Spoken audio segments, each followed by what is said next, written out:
Hello students, welcome to the implies classes. Myself Mohit Sharma. Today we'll discuss about the inverse function. तो चलिए देखते हैं inverse function हमारा क्या होता है.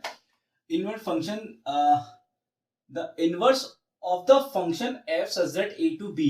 मतलब हमारे पास एक मैपिंग है a से b में f एक मैपिंग है, तो उसके इनवर्स को जो हम रिप्रेजेंट करते हैं रिप्रेजेंटेड बाय एफ इनवर्स है ना, इस साइन से डिनोट करेंगे इस एफ के इनवर्स को which is only defined when function f is 1 1 and onto. देखिए ये बहुत ही मस्ट है कि जो आपकी mapping f such that a to b हो रही है, जैसे कि यहां मेरे पास कोई सेट ए है, यहां मेरे पास कोई सेट बी है ना.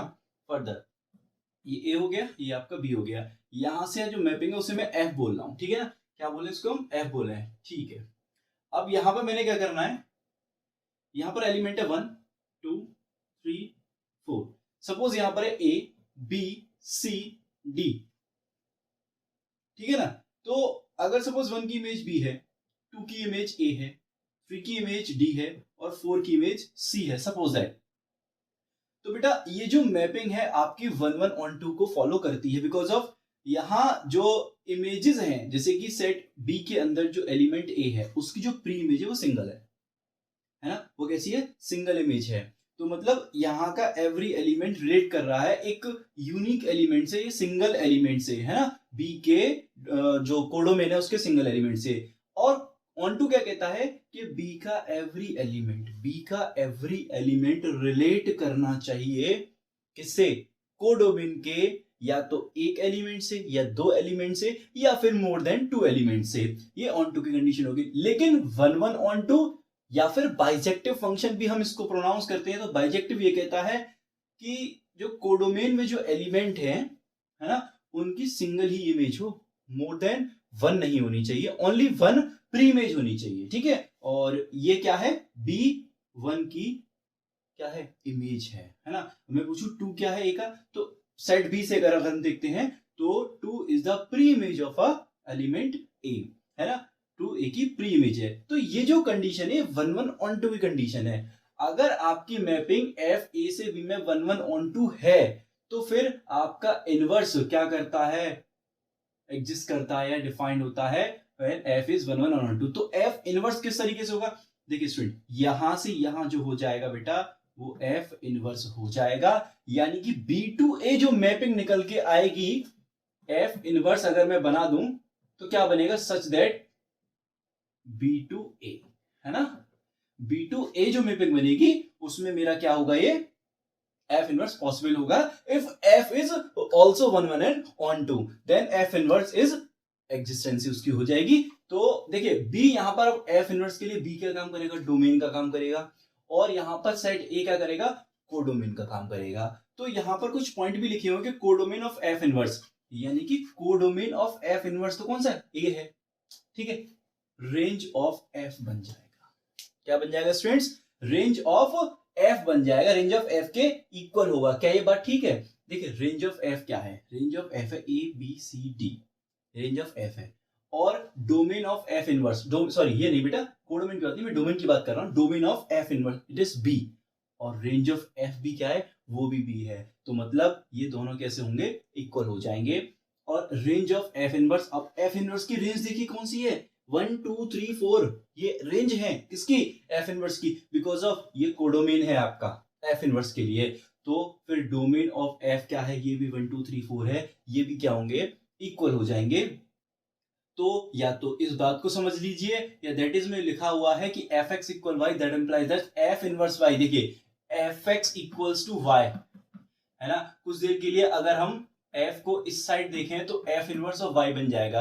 अब वाई के एलिमेंट एफ इनवर्स के लिए, वाई जो है एफ इनवर्स के लिए डोमेन का काम करेगा. और हमने बताया है जो कोडोमेन के एलिमेंट है उसे एक्स से, और डोमेन के एलिमेंट्स को एक्स और कोडोमेन के एलिमेंट्स को वाई से रिप्रेजेंट करते हैं. एक second students,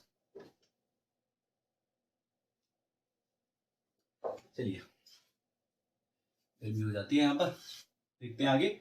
y belongs to b के लिए मतलब b सेट b के जो एलिमेंट है वो किससे रिप्रेजेंट किए जा रहे हैं, y से, और सेट a के एलिमेंट जो रिप्रेजेंट किए जा रहे हैं वो x से किए जा रहे हैं, उसी टाइप से एफ इनवर्स यानी कि यहाँ के एलिमेंट y और यहाँ के एलिमेंट y, यानी कि एफ इनवर्स जो है अगर हम एलिमेंट्स में देखें, है ना, एलिमेंट्स में देखें थोड़ी देर के लिए मान लेते हैं, तो x टू y हो रहा है, यानी कि डोमेन का काम ये करेगा, इसका कोडोमेन का काम आपका ये कर जाएगा। आई होप कि आपको ये इनवर्स फंक्शन समझ में आया हो। तो इसके एक आधा एग्जाम्पल देख लेते हैं। एग्जाम्पल में अगर हम बात करें कि f such that n to n, है ना, हमने क्या ले लिया, n टू n ले लिया और हमने निकाला fx equals to x consider कर लिया for all x belongs to set of natural number is a domain, as like domain, है ना। तो ये आपका डोमेन है, ठीक।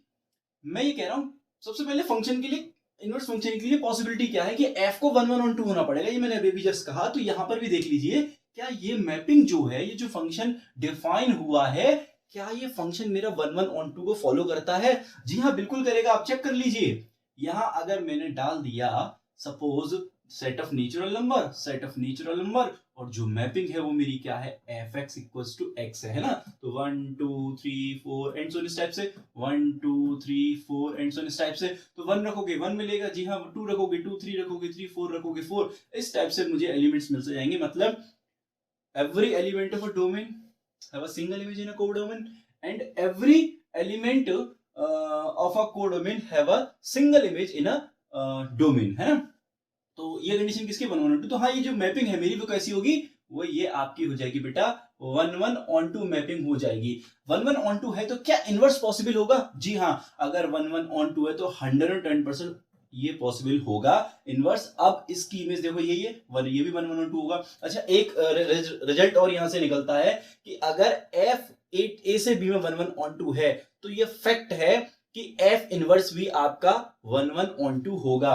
Meaning f such that a से b में अगर आपका 1 1 on 2 हो रहा है ना, 1 1 on 2 है आपका बेटा, तो ये फैक्ट है कि जो f इनवर्स इन्हीं सेटों के लिए b टू a जो मैपिंग आएगी वो भी आपका क्या होगा, 1 1 on 2 हो जाएगा। जैसे कि हमने क्या लिया, fx इक्वल्स टू x ले लिया ना, कोई दिक्कत नहीं है। चलिए अब इसको इधर ले आए इनवर्स फंक्शन में, तो f इनवर्स ऑफ x, देखिए अब भी वही मैपिंग हो रही है, कोडोमेन भी वही है, डोमेन भी यही है। अगर हाँ थोड़ा सा अगर हम चेंज कर दें, चेंज क्या करते हैं वो देख लेते हैं। नेक्स्ट देखते हैं कि अगर मैं ऐसा एग्जांपल ले लूं, यहां पर सॉरी स्टूडेंट्स, यहां पर ऐसा एग्जांपल लिया कि जो मेरी मैपिंग है f सच दैट n से सपोज r में ले ली और फंक्शन मैंने यही डिफाइन कर दिया such that fx equals to x, fx equals to x for all x belongs to domain natural number का, है ना। एक सेकेंड स्टूडेंट्स,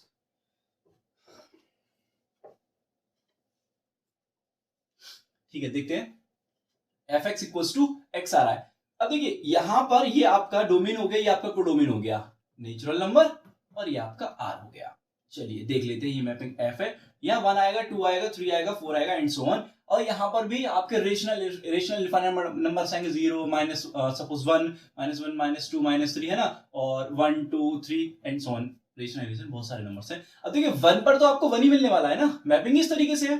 2 पर आपको 2 मिलने वाला है, 3 पर आपको 3 मिलने वाला है। लेकिन इनफाइनाइट नंबर ऐसे भी हैं जो डोमेन के किसी भी एलिमेंट से रिलेट करते ही नहीं है। तो मीनिंग क्या है कि पहली बात तो ये जो अपने आप में मैपिंग है ये 1 1 नहीं है और ना ही ये ऑन टू है।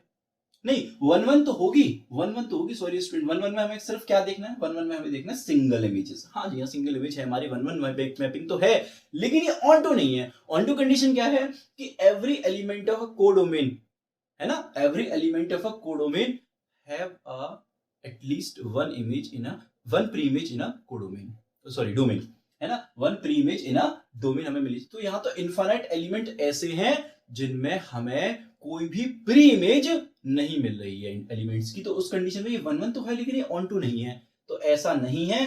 तो फिर एफ इनवर्स भी इसका एग्जिस्ट नहीं करेगा, पॉसिबल ही नहीं होगा।